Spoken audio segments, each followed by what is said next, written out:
We've forgotten that there's a God that we have to answer.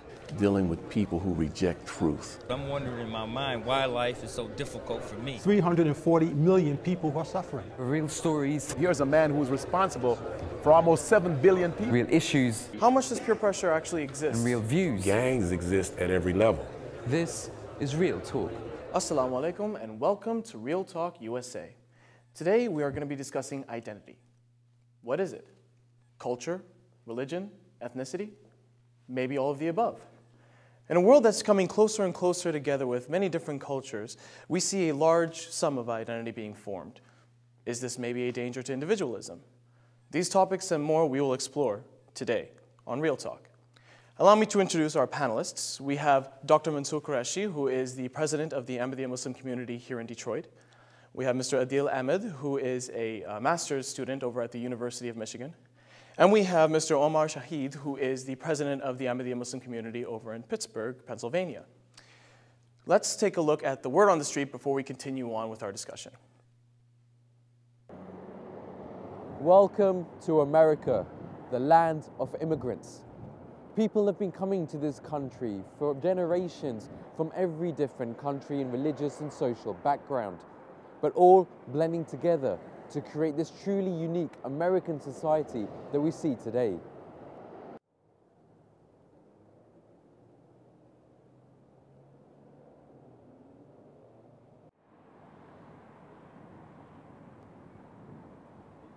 Behind me, you can see remains of the first automated assembly line at the Ford Motor Company here in Detroit. It was here that Henry Ford attracted Muslim immigrants from all over the Middle East in the early 1900s to come and work at his factories. And just a block away, Hazrat Mufti Muhammad Sadiq Saab, Raziallahu Ta'ala Anhu, the first Ahmadiyya missionary here in the United States, organized the first custom-built mosque in the Detroit area in collaboration with Sunni and Shia Muslims.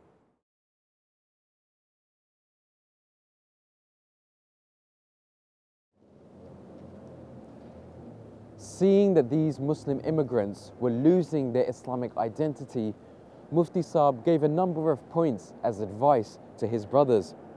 Simple things such as naming their children with Islamic names or teaching Arabic and making sure that Muslims came together and prayed in congregation in mosques, preaching Islam to others and never losing what it really means to be a Muslim living here in the West. Simple things, but once attributed together and once acted on, really make a huge difference. Assalamu alaikum. We are having I'm going to call this a jam session. We're just going to talk among ourselves.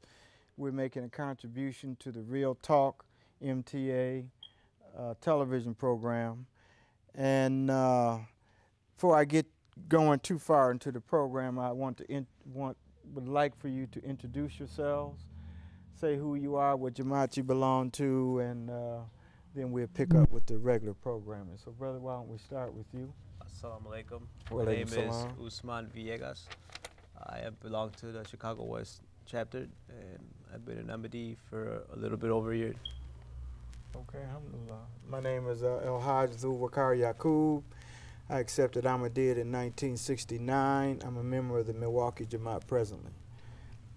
My name is Khaled Walid. I've been Ahmadi for over 30 years. I don't know even my exact date now. I just know I signed by it in the 70s. Right. Under Clifford Tumasi III. I'm the General Secretary of Milwaukee Jamaat. Assalamu alaikum warahmatullah. My name is Sayyid Kashif Ahmad Qadri from the Chicago West chapter, and I'm a born Ahmadi. Alhamdulillah. We're going to discuss the issue of Muslim identity in the United States.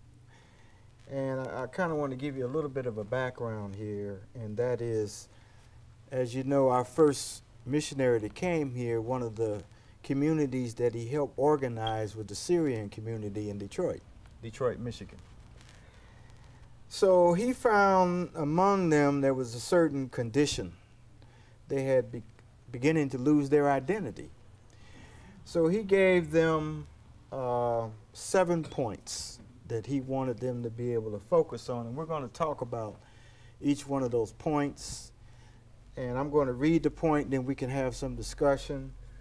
It will all relate to how are we going to maintain our identity as Muslims living in a land that's predominantly Christian or atheist or whatever you want to call it. It's certainly not what we would consider to be a Muslim country. So this was done, the message that Dr. Mufti Muhammad Sadiq gave to America in 1921, and one of the points he wanted us to do was to maintain our identity, was to keep and preserve your Islam with wherever you go.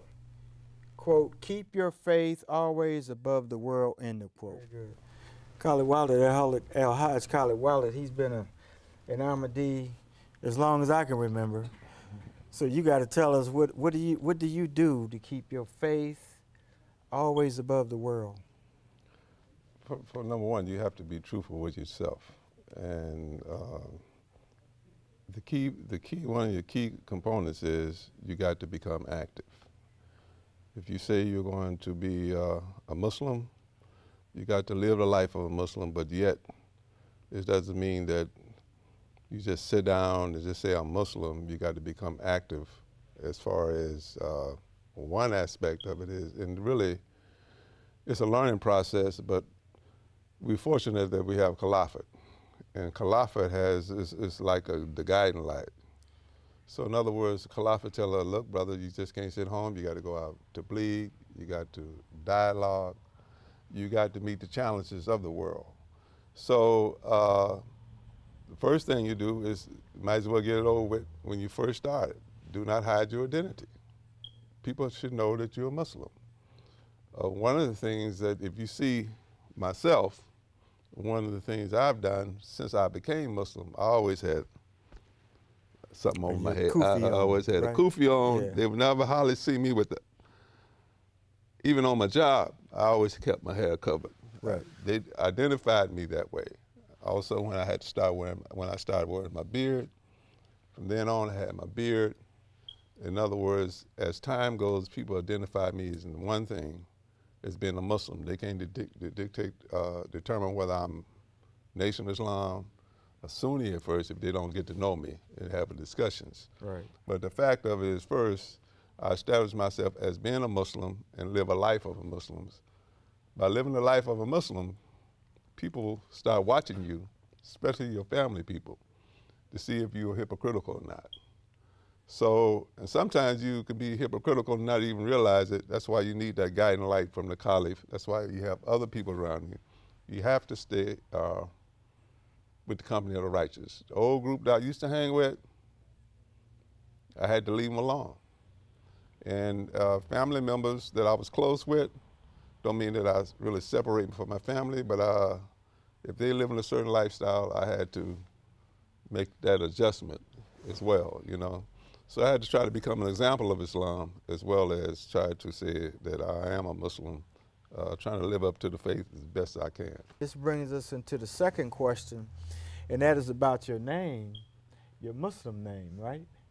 Now, it's particularly in these times, people really may be kind of hesitant to have a name like Muhammad or Ishmael or a name like that based on what people might say. So how do you work that out in your daily life in terms of your, how do you retain your Muslim name instead of calling yourself Sam or Joe or James or whatever? For me, at first, when I was given the name Usman, I struggled a little bit to tell people, but I told my family. My family was like the first ones that I mentioned it to. And little by little, they started to incorporate that. So, they start calling me by my Muslim name as opposed to my Christian name or my birth-given name. And I think that you have to be able to go out and tell people what your name is. You have to be proud of what your name is. You have to be proud of who you are. Right. That self-confidence is letting people know that your religion that you practice is giving you a better self-esteem. Right. It's making you a better individual. So having that sense of pride and letting everybody know that you are Muslim, that you practice Islam, is going to let them also have the same respect. Okay. In the sense of where they are coming from or what it is that they're trying to do as well. Yeah. Are you planning on getting your name changed legally? Inshallah. Inshallah. Okay. Inshallah. That's very good. One of the next points of that Mufti Muhammad Sadiq was encouraging us to do was to make our prayers in the mosque 5 times a day. And I know you were saying that you take time off and just take some time out to the side, but like in our homes, and how do you manage making your prayers 5 times a day? You know, how do you do that, brother? You just got to do it. I mean, same thing we talked about earlier. You do a job to earn money and earn a living. You do your prayers to earn the love of Allah. I was talking to some of the brothers from Chicago, and I said that, you know, if I happen to miss Fajr prayer, the rest of my day is thrown off. Yeah. Completely. And I feel that my day hasn't been fulfilled because I missed that morning prayer. So it's just that you need to pray, and it's just, you need that love from your Creator, and it's part of your life. Okay, good. I want to direct this question to Haji Khalid Wali, because I don't think you have children yet. You don't have children yet, but Khalid Wali, he's raised children. And one of the pieces of advice that Mufti gave us was to be able to be careful about bringing up our children as Muslims, good Muslims, and being able to surround them with good, healthy religious influences. Tell us how you did that. 'Cause we know you have a son in the Jamaat, he's very active. How did that happen? It didn't just happen overnight.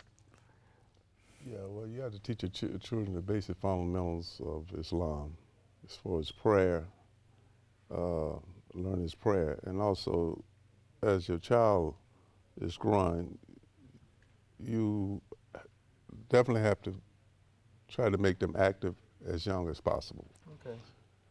You know, the Qadam al-Azadi has, when the Khalifa Masih established that, that's what it's designed for, is for you to educate, train, and teach your children at a young age the fundamentals of Ahmadiyyat in particular. And because once they get off into the, you know, high school and other areas, they have different influences. And you got to, and that's the best way in order to educate them about the dangers of the outside influences. But prayer is the key. Okay. Prayer is the key. So you want to make sure that your children know the prayers and keep them surrounded with good influences. Welcome back. That was the word on the street. Hopefully we have a little bit of an understanding on the topic to continue on with our discussion today. Mr. Qureshi Saab, I'm sorry, we actually are going to be discussing identity today. What can you tell us as to what identity really is? How can we define it? Yes, I think to start with identity, we have to understand that before we delve into the topic. It is these are characteristics or features that one may want to be identified with. They are qualities or attributes. One could be born with those, one could acquire those. One may have pride in their culture, in their religious backgrounds, in their educational achievements, sports, whichever field, but anything rather unique that the one individual would like to be identified as and recognized as could be the identity of that individual. So as you mentioned in your introduction, it could be their culture or religion for that matter. Thank you. Mr. Ahmed, we look at the way that youth today take on a culture and identity. What would be going through a young person's mind, youth mind, as to what identity actually is, and how would a youth maybe define it? Just adding on to Dr. Saab's point that everyone is looking for an identity that they can be proud of, right? When you go through this society, do you want to adapt the society's identity? Do you want to keep your own identity? Do you want to be individualistic or a part of a group? Right? That's what everyone's trying to struggle with, whether they can mix with everyone or they want to be their own individual identity. Does culture play a large hand in that? Absolutely. Culture, it's a little different than religion because there's a lot of leeway in culture. Culture's usually thrust upon you anyways. You live it depending on what group you're in. Religion, it's more of an individual item where you yourself have to pursue that religious identity. You have to pursue those moral beliefs. Of course, of course. Mr. Shahid, could you enlighten us a little bit more as to what identity can be defined as? Well, you know, when we look at just living here in the United States of America, we live in a multicultural society.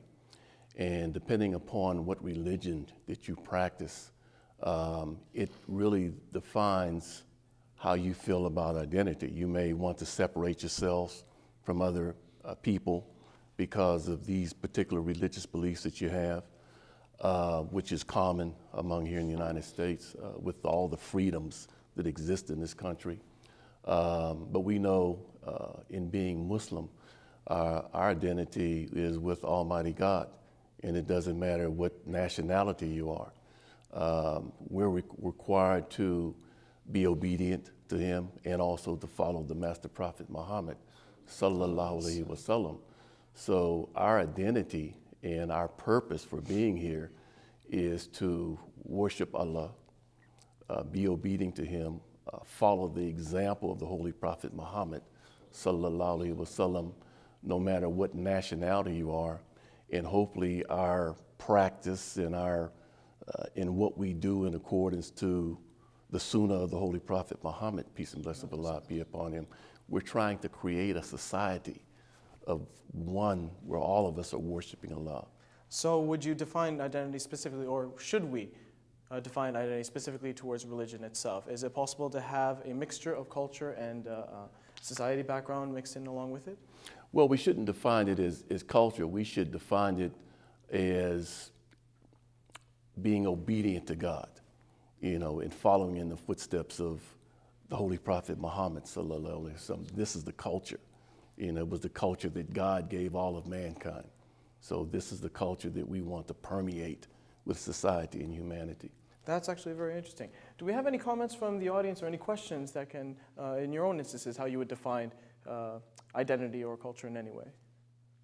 Masood, yes.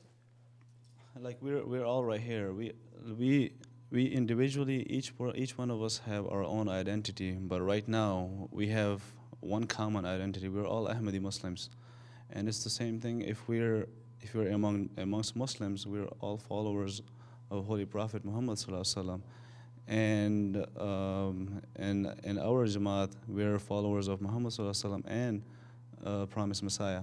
So that gives us an identity. It's very important to be connected to that and your family, especially in a Western society, because there's few of us, and it's important to be connected to Jamaat and your family. Thank you, excellent. Is it possible to be connected to your religion in that sense, and also be connected towards a society that you see outside of that religion? Anybody else may want to comment on that? Majid, what do you think? We could pass the microphone down.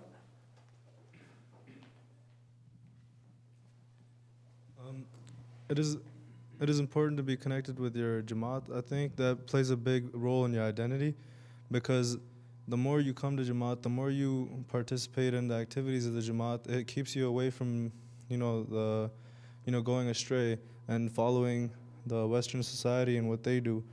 It is, we can have friends and be connected outside, but we don't have to do everything that they're doing, because we have our own identity. So would you say that Ahmadiyyat would be your only identity?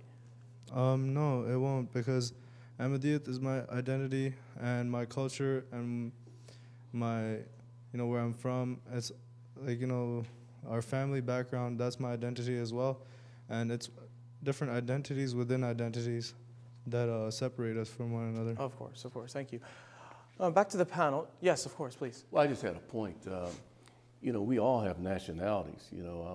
I'm African American. We have brothers from Pakistan, brothers from India. We have brothers from Africa. But with regards to identity, we should be, and especially as Muslim, and especially as Ahmadi Muslim, we identify ourselves with the Holy Prophet Muhammad.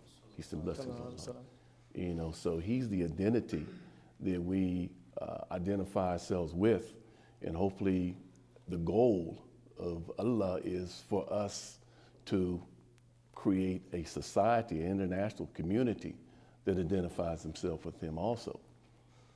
So you would think it's quite important then to have a religious identity that be separate from the cultural identity. My question is does that culture still exist? The culture of Islam or the culture of... The culture that we adopt as Pakistanis, as African Americans, as Indians, Indonesians, Americans? Well, yes, the culture exists, but I mean, we have common practices in the way we eat. We have different languages that are part of that culture. But as far as the human behavior is concerned, the human behavior is supposed to identify itself as Muslim with the behavior of the Holy Prophet Muhammad. Interesting. Dr. Qureshi, can you elaborate on that maybe? I think it's an important point raised, and we're getting into the discussion now of more Muslim identity as such, and that is obviously our most important identifying feature or most important characteristics as to what is the faith or religion we follow. But there are other identities, as the gentleman mentioned. You know, you may have a Pakistani background, you may be an African American, you may be a Spanish speaking or Oriental or wherever, and you still want to be part of that society as well. Culture is basically what a community learns over decades or sometimes centuries, and you could still be part of that. If you're living in America, you're celebrating the Independence Day and some of the other holidays with the Americans. Which is fine. You could still be a Muslim. You can still be identified primarily as a Muslim, but still part of the society. And I think that's important for a Muslim to be part of the society, to be recognized as such, so that the individual is not alienated at all from the rest of the society. Now that's interesting. We want to maybe explore on that as well, because as Muslims, we are living in a Western society. As Ahmadis, we're living in a Western society.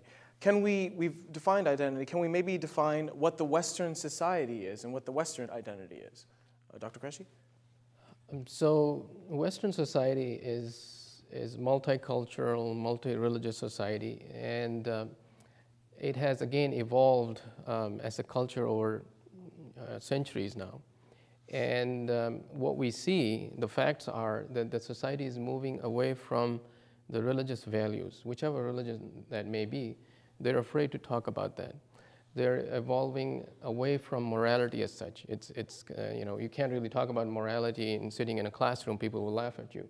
So that, and also they're pursuing pleasure at every cost. So they're moving away from religion, they're moving away from moral and ethical values, and if they can attain pleasure and happiness, whichever way, regardless whoever is at risk, that and then materialism put together is what kind of is Western society. And it's not just fault of a religion or as such, it's just the way they have evolved over the years, over decades and centuries. How did that evolution happen specifically?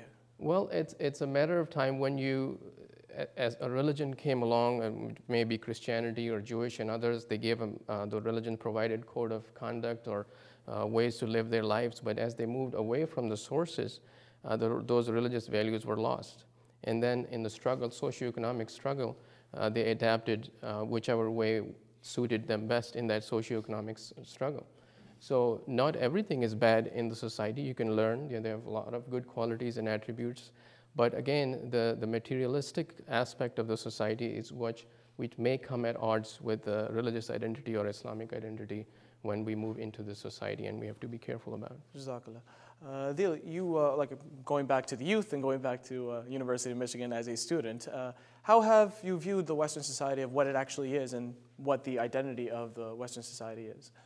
If you look at how the U.S. came into being, it's a land of immigrants, right?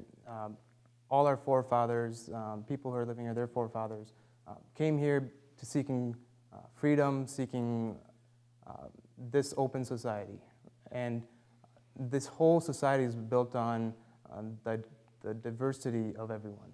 And you see that in today's society, in the youth, that everyone's diverse, everyone has, not everyone, but many people have open minds, especially in the university society or everyone, intellectuals, yeah. Individuals, everyone wants to learn. There might be older generations that are a little strict on what they believe in, but everyone now, all the youth coming up have open minds. Isn't that something that maybe has made the Western society a little bit great? Just playing devil's advocate. I mean, the Western society has become quite successful, the pluralism, diversity. Mr. Shahid? Well, I wouldn't say, well, yes, it has. It has become successful, but if you look at, I was thinking of the fact that here in the West, we're multicultural, we're multi-religious, and we're also seeing that everyone is trying to save the religion that they want to profess. Catholicism is, trying to be saved, and Christianity, and even in Islam, with regards to identity, we can't identify ourselves with the other Muslim groups. So the question would be, or even the discussion should be, the identification that we have, are we all on the same page, which we're not. And that's because we're following Mirza Ghulam Ahmad, peace be upon him, who is the Messiah and Mahdi, designated by Almighty Allah for the benefit of all mankind, and also the caliphate that was established in the latter days by Almighty Allah. So this is our identity, and basically, but our job as Muslims and as Ahmadis is to try to get that message to the rest of humanity, so that we could be all on the same page, so that we can all identify ourselves as being followers, obedient to Allah, and followers of the Prophet Muhammad. Of course. Can we actually have some more comments or questions from the audience?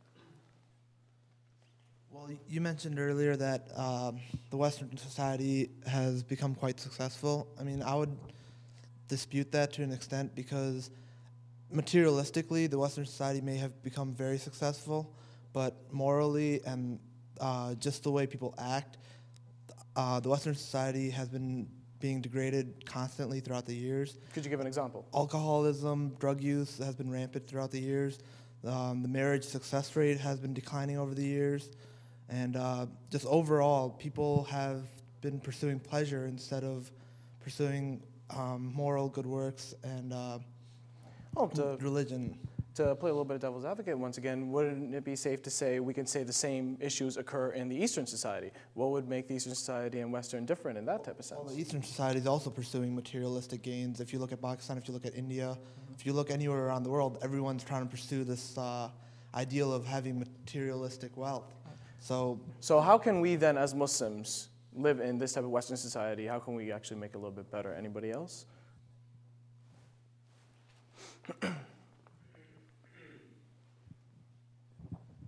Yeah, I think that if we all follow our religious identity and try to be the best that we can be, is the way that anybody, Christians can be the best Christians they want to be, and Muslims can be the best Muslims they want to be. And then if we all show the best behavior, that's how you improve the whole society. Jazakallah. If I can add, as we talked about, Islam and the message of Hazrat Mirza Ghulam Ahmad al-Qadian alayhi salam is universal. It applies to Eastern Hemisphere or Western Hemisphere, North or South. So we can't condemn as such a society. We're living in this society. We, inshallah, will live in the society.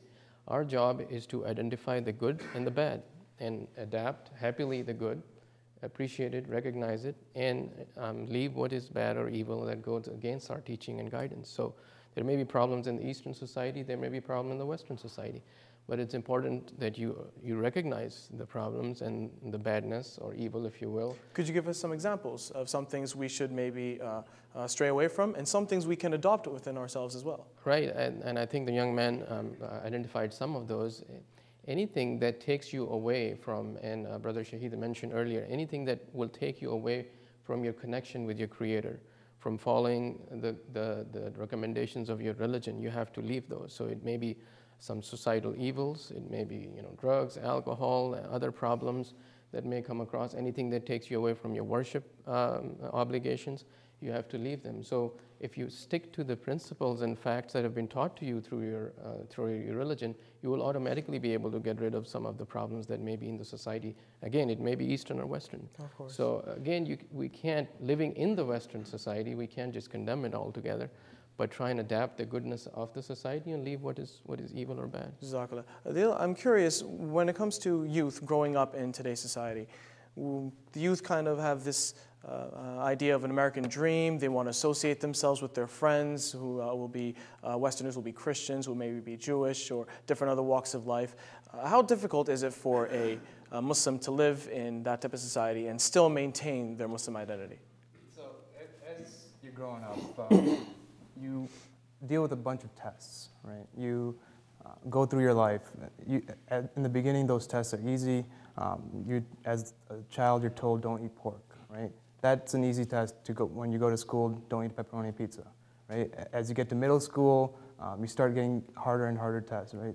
Girls come into the scope, and then when you get to high school, drugs, opposite gender, other things come into play, and your tests get harder and harder. And every step of the way, your job is to pass those tests, right? You might falter here or there, but your goal is to get better and better every day, every year, as you get older. And once you can pass those tests, you can keep your identity. You can keep your Muslim identity. You can live in this society, adapting their good ideals and keeping all the good moral of Islam. Jazakallah. Yes, of course. Only thing I was going to say is basically what we're dealing with here in the West is indecency, lawlessness, ignorance, and so forth. So, but that doesn't make it difficult for us to grow up as a Muslim and practice Islam. Basically, our duty as a Muslim, and especially an Ahmadi Muslim, is to study Islam and present Islam to humanity so that they can realize their behaviors and also remind them that the human behavior that we practice, that everybody should be practicing, is behavior that God approves of. Right, that's actually a perfect point to end with as well in our first half of the discussion and conversation. We're just going to take a little short break, and then shortly we will be able to come back for the second half. By all means, please stay tuned.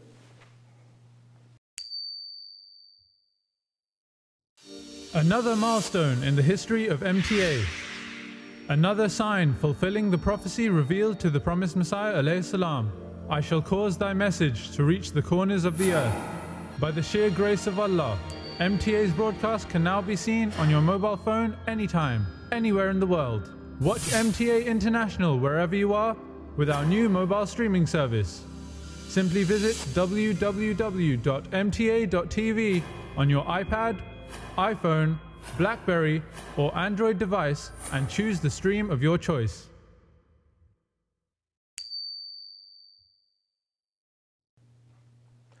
Assalamu alaikum and welcome back to Real Talk. Today we are discussing identity and the Western society and how we're able to assimilate ourselves within the Western society while still maintaining a Muslim identity. So we'd like to move the conversation a little bit over to different challenges that the world is actually even facing on an international level, and individually what challenges we're facing on a day-to-day basis trying to keep our identity. Can we discuss a little bit in regards to things that are happening in Europe, things that potentially are happening in the United States as well when it comes to, for example, a Muslim woman wearing a hijab or a mosque having a menorah, things of that nature. And that's part of our culture and our identity, of course. How do we deal with certain situations like that? Dr. Saab. So the challenges as such, you're right that there are certain individual challenges that you face because of the way you behave or act or worship and others, and mostly misunderstandings that people want to know what you're doing and why do you have a cap on or why do you pray this way, and those are the things that you can explain. But then as you mentioned, more global issues, we're living in this post-September 11th era where there are tremendous misconceptions that are out there, especially about the concept of terror or violence or force that Muslims may use. erroneously attributed towards the religion Islam.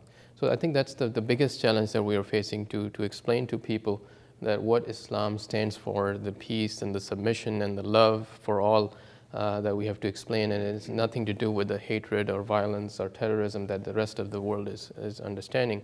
The other problem is that media, unfortunately, likes that and presents that aspect, which is wrong, to the people. So my friends and colleagues, when we go out, have read the newspaper or looked at the articles, would know, well, yes, he looks good, but he probably is thinking terrorist thoughts. So to get through that barrier and explain to them what the real and true Islam is probably in this day and age one of the biggest challenges that we're facing.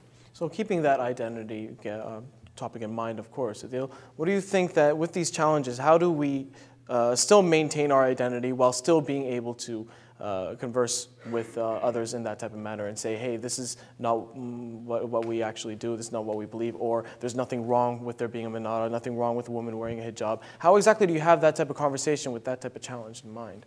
I mean, in a college setting, you have interfaith dialogues. You have MSAs in almost every college, and most MSAs hold events, invite the whole college, have panelists, and you discuss issues like hijab, and you try to educate the entire student body.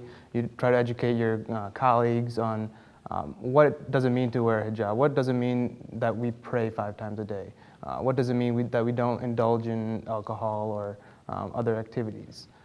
So it's all the educated individuals in society are well aware of the problems in society, and they're well aware of what Muslims stand for, why we don't do things, and they're willing to listen to our rationale train of thought. Do you think things have gotten better the past 10 years in a post 9/11 world, or have they maybe gone a little bit worse when it comes to public perception of a Muslim identity? Our duty as Muslims is the same post 9/11 as it was on September 10th, 2001. Has it become more difficult, is my question. There's 2 ways you can look at it. After 9/11, Muslims became more visible. People tried learning more about it. It was an opportunity for us to go out and teach them, right? People searched, Googled Islam, Muslim, a lot more after that, right? People were trying to learn on what is Islam really? And it's our responsibility to teach them. It's our responsibility to portray our identity, right? And what they see us doing, they'll see as what Muslims are supposed to be doing. So if you're portraying something that's not Islamic, that's what they're going to view as Muslims. That's an interesting point. We want to explore that as well, because Mr. Shaheed, if maybe you can comment on, from an individual standpoint, if we're supposed to be teaching others about our identity, we then should know our own identity at the same time as well, right? All right. What types of steps do we need to take, or can we take, to make sure that we ensure our identity in order to, and in turn, be able to explain it better to others? Well, prayer first, studying the Holy Quran, following the guidance that our Khalifa gives us on a day-to-day basis, because he is guiding us. In fact, he's guiding the whole world, but they don't know it. One of the problems that we have is, we have to explain why people who aren't Ahmadi are doing the things that they do. We're asked those questions every day. Why do they kill people during Ramadan? So we have to come up with answers to that. And one of the answers that I give them is that, they're not following the path of the Holy Prophet Muhammad, peace and blessings of Allah be upon him. They call themselves Muslims, but they're not practicing Islam in the way that the Prophet Muhammad, peace and blessings of Allah, practiced Islam. They're not willing to accept the Messiah and Mahdi that was given to humanity by Almighty God. The Holy Prophet Muhammad spoke of his coming, peace of Allah be upon him. And even the Caliphate that was established after his death. These groups aren't willing to accept that. So, we're put in the position as Ahmadis to explain why they're behaving the way they do. And it makes it difficult for us, but with regards to us, we remember the time when Mufti Muhammad Sadiq came to America back in the 20s. And, you know, he taught the Arabic. You know, he taught us to wear the beard. You know, he taught us to wear the kufi. And in some of his speeches, he predicted that, you know, we would get away from that. And 9/11 caused that to happen. You know, after 9/11 happened, a lot of the brothers shaved the beard off. They took the kufi off and started wearing the baseball cap, you know, because we felt that, you know, if we didn't identify with America, that was the only way we could identify as being an American, you know. And so, you know, these are the things that was predicted even before 9/11 happened, that this was going to happen. But the thing that I think we have to realize is we don't have to give up the kufi. We don't have to stop, you know, reciting Arabic, you know, because one of the things we found out in the parade that we participated in at the beginning of the month is people want to know about Islam.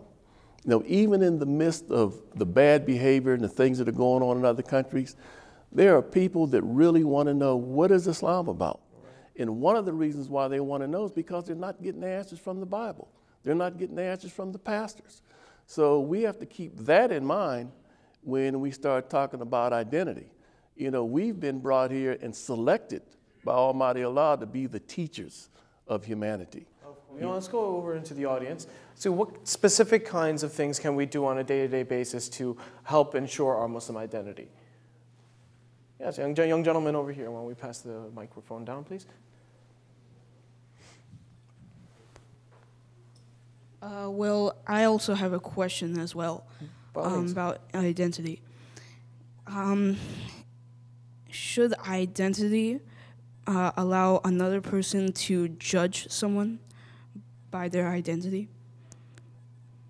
So what we might want to, if I can formulate the question a little bit better, right? So we're looking at people identifying or judging Muslims maybe with our identity. Is it correct, is it right for us then to look at the Western society or someone else's identity and culture and look down upon that and judge that?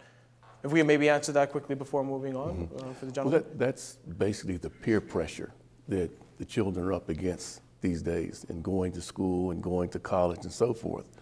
I think the answer to that is us praying to Almighty Allah to prepare us and being able to explain why we're who we are. Being able to explain and even show the verses in the Holy Quran, even in the Bible and other books, you know, why we are who we are and so forth. Correct. Because the answers are there. I think the question primarily was, should we be judging those that have a separate identity, just like we are being judged ourselves with an identity? Or that we're being judged ourselves because of our own identity. First of all, you don't or shouldn't look down on anybody whatsoever. You know, to worry about yourself as to what your actions are. And if anyone has to be judged, it should be based on the identity they are presenting to the world. If one is saying, I'm a Muslim, then you judge him based on Muslim beliefs and is that person or individual or community following the guidance and teaching of Islam. If an individual is coming across a Christian, are they following the guidance and teaching that is present in the Bible? And so on and so forth. And if someone is coming across belonging to a certain culture or country or group, then basically it should be judged and based on the principles present in whatever religion or culture that they're claiming to be. So you can judge them accordingly, judiciously, but don't look down upon anybody. Jazakallah. Can we move on to earlier on what we were asking of, what kind of challenges do we face and how can we ourselves create a better Muslim identity for ourselves? Challenges are basically like peer pressure into drugs, alcohol, all those bad stuff, and we can like stay away from that if we keep on praying, if we keep on trying to stay on the right path of Ahmadiyyat, then we can. Thank you so much, Masjid. Yes, Masood. We should have a firm understanding of our own teachings because to go outside, we have to know what we stand for. And I personally took some Bible classes, and the more I learn about Christianity, Judaism, and other faiths, the firmer my belief on Islam Ahmadiyyat gets. It's because there's so many things. The more people you talk to, they have a lot of things that they're unanswered. They have a lot of questions that they can't get answers from. And alhamdulillah, we have a very good system and guidance from Allah Ta'ala that we don't face that issue. So there's no reason for us to worry about what people are going to think or how are we going to be judged. That's a good point. That's good. We actually had a gentleman over here that wanted to have something to say first. Assalamu alaikum. Walaikum salam. I think action speaks louder than words. So the more actions we show, the more people are going to understand that what is true Muslims are. Right now, without the, if you look at non-Ahmadis, their actions are clearly labeled us as terrorist.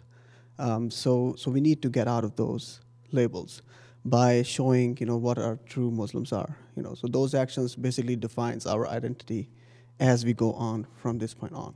So what type of actions would we be speaking of specifically? Like what have you witnessed or done anything yourself? Just an example, like Friday prayers. Yes.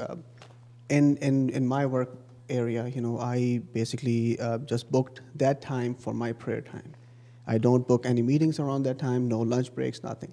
And initially, the companies just didn't understand that, but now my peers understand that, and they try not to book anything around that time, any meetings or any type of event, and they're respecting it.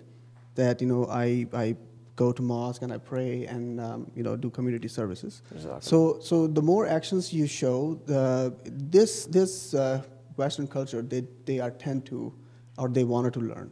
They wanted to see what you guys are saying. What other things can we do specifically action-wise to even show the Western society of our own Muslim identity? Well, a lot of the humanitarian work that we do at the Jamaat, such as we do Adopt a Highway, where we go out and present gifts to the people in need in the Metro Detroit area. Also the cleaning up the highways, just any minor or major community service that we do, that all shows the values that Islam has taught us. Also, even more subtly, let's say you're walking into a store and someone's going behind you, you open the door for them. That's another example of what Islam teaches us. We should be nice and helpful for anyone who needs help. And that's also another part that Islam teaches us. Make sure we're respectful for everyone else's religion, everyone else's beliefs, and everything as well. So that's another example of what Islam teaches us. Exactly. Yes, that goodness and those values and morals that we're instilling within ourselves, I think that's something to explore as well. When we look at the Western society and how they perceive us with these morals and values, what is it that we see sometimes and how can we maybe combat it? Well, again, if they see, there is no one out there who would challenge goodness, to expand on that point. So if you are acting nicely and helping people and all, regardless of your faith and color or culture, you will be perceived as good. It's again the actions or the perceived actions that bring about that negative reaction that you're talking about from the Western society. And they look at us, there are two ways. The bad actions that we do, that also brings a negative reaction. But if some of us follow our faith properly, that also brings a negative reaction in a way, because they may not be following their faith the way they want to, and they feel like, well, no one else should do it. So they also say, okay, you shouldn't be doing these caps or the hijab and minaras and everything, because it's a free society, enjoy, just get rid of the religion. So those are the two ways you get this negative feedback. And I think, again, educating and presenting a nice, good approach, as you said, a good moral values, can take care of some of those negative feelings. What are some positive things in an American society that we can maybe adopt as well to show a little bit more of an assimilation? Yes, sir. In explaining Islam to society, we explain it to the people by not attacking their beliefs, but we talk to them about the beauties of Islam. Why we're followers of the Mirza Ghulam Ahmad of Qadian, India. Why he's the Messiah and Mahdi that was selected by Almighty Allah, for all of humanity. We explain to them the institution of Caliphate, why Caliphate, what it is, and why Caliphate represents the spiritual leader on earth of all humanity. And we do everything in a positive way, and that's in prayer first, for the guidance. We also write Azur and ask him to pray for us. But in presenting Islam, we have to do it in a positive way. We can't expect people to want to be a part of our community by us going out and tearing what they believe in down. I mean, we know that the economic system, for example, that's a problem throughout the world is because that Islam has the only answer to it, and we also know that these are spiritual issues. They're material issues, right, but they're also spiritual issues. And it takes a spiritual solution for these problems. Of course, definitely, right. Yes. Dr. Saab, you have something to add to that? No, I think going back to the comment you made about America, American society, we have to be thankful to the country we are living in. In fact, it's part of our faith to love the homeland that we're in. So there are a lot of positives. They have allowed us to come here, settle down, have a life, have a family, provide us with jobs. Let us practice our religion the way we choose and please. America, for one, there are a lot of European countries who have these rules and regulations now going against the minarets and ladies wearing hijab and others. So far, there's nothing like that in America. So we're talking about some of the evil of the Western society, but we can't disregard the goodness that is present in some of these countries, especially the homeland that we live in. So there are a lot of positives that we need to learn also that may not be present in the Eastern society for that matter. Of course, yeah, there definitely are a lot of challenges that we do face, but at the same time, there are some things that we can even associate ourselves with the West. Like, for example, Independence Day you were mentioning earlier on. Any other holidays do you think might be that's such a bad idea? Thanksgiving maybe, that we can associate ourselves more? Yeah, talking about holidays, when you come into this society and again, you follow the principle. Anything or any holiday that takes you against the teachings of the Quran and the teaching of the Holy Prophet Muhammad, peace be on him, and that of Mirza Ghulam Ahmad of Qadian, alayhi salam, that we have to leave. And it's difficult at times. So certain holidays, you mentioned Independence Day, Thanksgiving Day, that don't have any religious background associated with them, we'll be happy to participate, and we do, and we should, to be part of the society. But if there is any holiday that we don't celebrate, that has a flavor that is more religious in a different way and goes against the Islamic teaching, then we have to stay away from it. And it may be difficult. The young man was talking about peer pressure. When you're talking to real young ones going to school, it is hard for them to explain to their peers. They won't be able to understand if you sit down with them and spend 30 minutes trying to tell them what Islamic teaching is all about. They may look at you and say, what you're talking about. So sometimes you just have to follow the rules and regulations and the principles that you've been told and that you understand.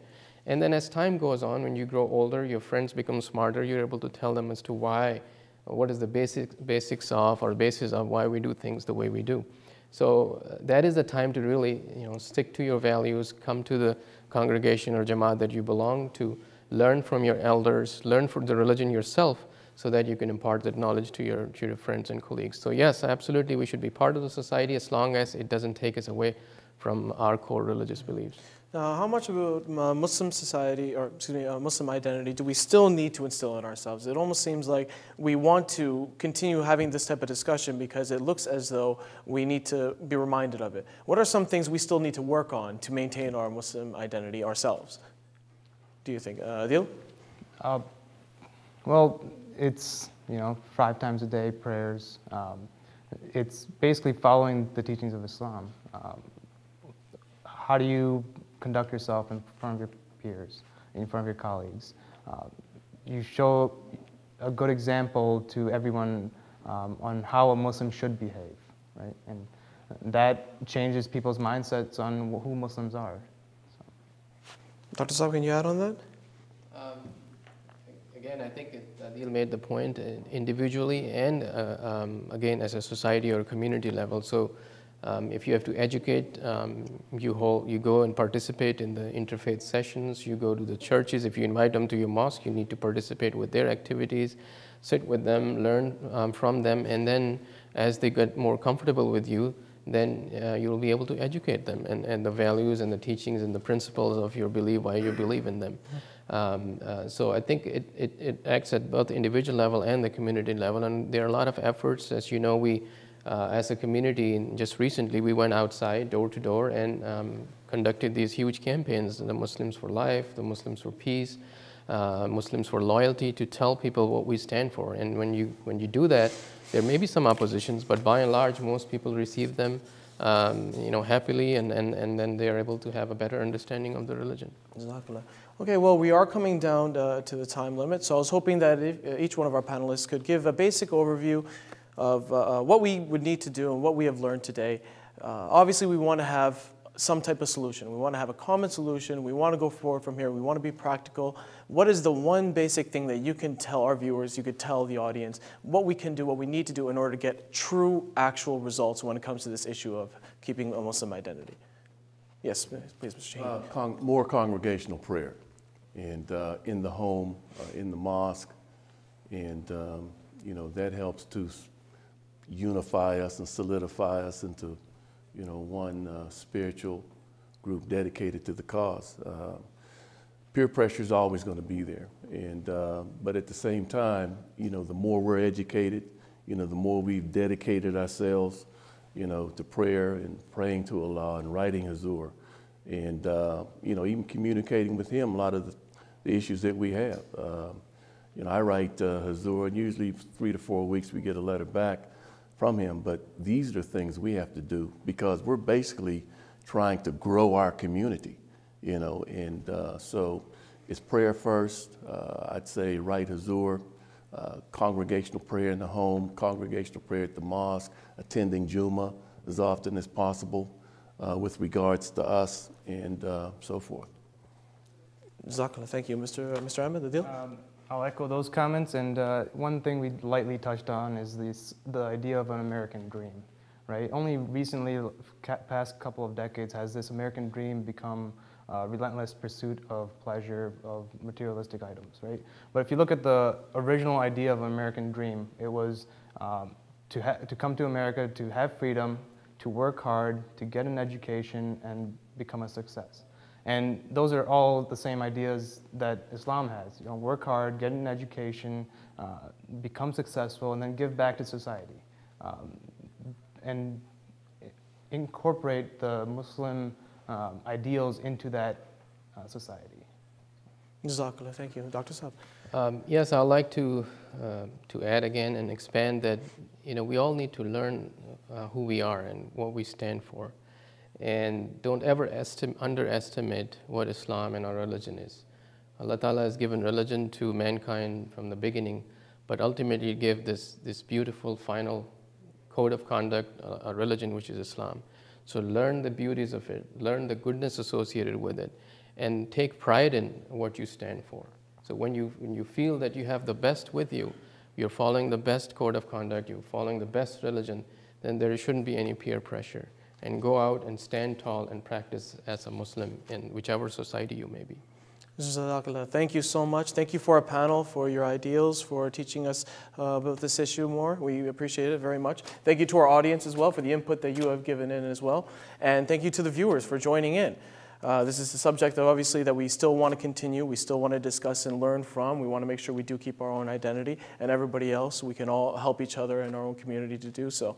To our viewers over at home, if you would like to know more regarding Real Talk, by all means, go to our website at www.mta.tv/realtalk. You could also email us your own views if you'd like to do so at realtalk@mta.tv, or join us on Twitter with the @ symbol, MTA_Real Talk. And if I said that a little bit too fast, I apologize. You can look at the bottom of the screen. You'll see it right there. We thank you again so much for joining us, and hopefully you'll be able to join us again. Open talk, rational talk, real talk. Assalamu alaikum.